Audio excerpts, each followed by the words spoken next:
Hello guys, তোমরা সবাই কেমন আছো? আশা করি ভালো আছো। আজ আমি এসেছিলাম ঠাকুরনগরে, আর এই ঠাকুরনগরে এখন চলছে বারণী মেলা। তো বারণী মেলা নিয়ে একটা ভিডিও তোমাদেরকে দেখাবো।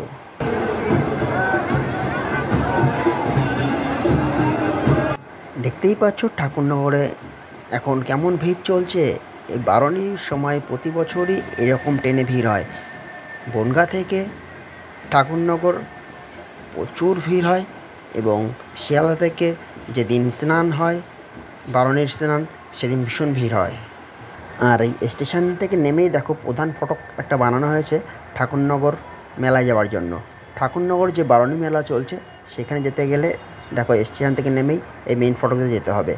আর রাস্তাতে যখন যাবে তখন দেখতে পাবে দু সাইডে প্রচুর জলছত্র খোলা হয়েছে, যেখানে ভক্ত সমাগম সবাই এসে এখানে রেস্ট নেয় এবং জল খেয়ে তাদের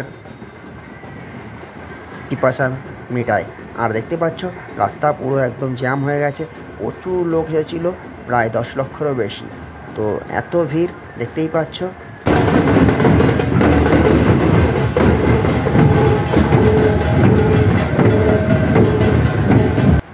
যেন ভক্তদের একটা জনসমুদ্র হয়ে গেছিলো সেই দুদিনের জন্য।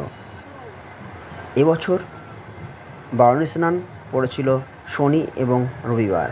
তো শনিবার সকাল থেকেই, মানে শুক্রবার রাত্রের থেকেই সব ভক্ত সমাগম হয়ে গেছিলো এই ঠাকুরনগর বারণী যে মন্দির আছে সেই মন্দিরে। এখানে বড় মা তার কিছুদিন আগেই দেহত্যাগ করেছেন। তো সেই তারই যে সম্পত্তি আছে সেখানেই এই মন্দিরটা গড়ে উঠেছে। দেখতেই পাচ্ছ কত সুন্দর মন্দিরটাকে সাজানো হয়েছে। আর মন্দিরে দেখো প্রচুর ভক্ত সমাগম হয়েছে। এখানে ভক্তরা আসেন ঢাকঢোল নিয়ে, ঢাকঢোল বাজায় এবং তাদের মনোবাঞ্ছা পূরণ করবার জন্য যে কামনা সাগর আছে সেখানে তারা স্নান সারে একটা নির্দিষ্ট তিথি লগ্ন মেনে, তো তারপর তারা এই মেলা প্রাঙ্গণ ঘুরে আবার তারা তাদের বাড়িতে ফিরে যায়। তো এখানে সারা দেশের থেকে ভক্তরা আসেন তাদের মনোবাঞ্ছা পূরণের জন্য এবং আনন্দ ভোগ করার জন্য।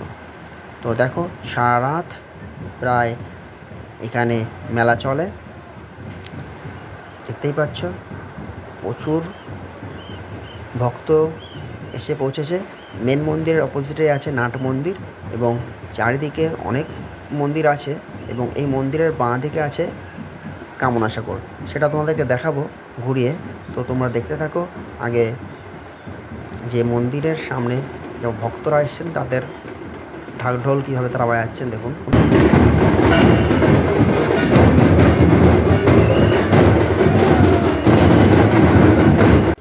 এবার আমি আস্তে আস্তে এগিয়ে যাচ্ছি কামনা সাগরের কাছে।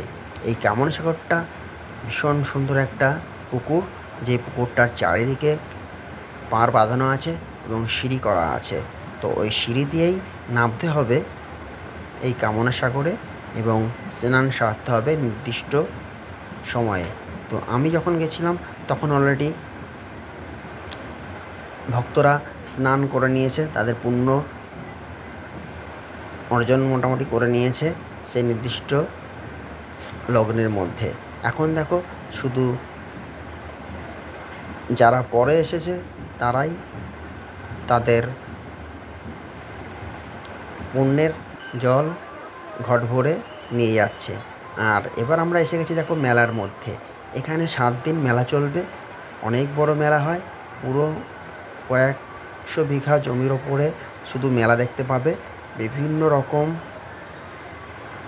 সাজ সরঞ্জাম, রাইডস, এখানে খাবার দাবার মোটামুটি সব কিছু দেখতে পাবে। আর এটা হচ্ছে এশিয়ার একটা বৃহত্তম মেলা, যেটা আমাদের পশ্চিমবঙ্গের উত্তর চব্বিশ পরগনাতে বা গাইঘাটার ঠাকুরনগরে চলে আসছে এই মেলাটা। বছরের পর বছর হয়ে আসছে এই মেলাটা। এখন কিছুটা রাজনৈতিক রং লেগে গেছে, কিন্তু মেলার যে রং তা একটু কমেনি।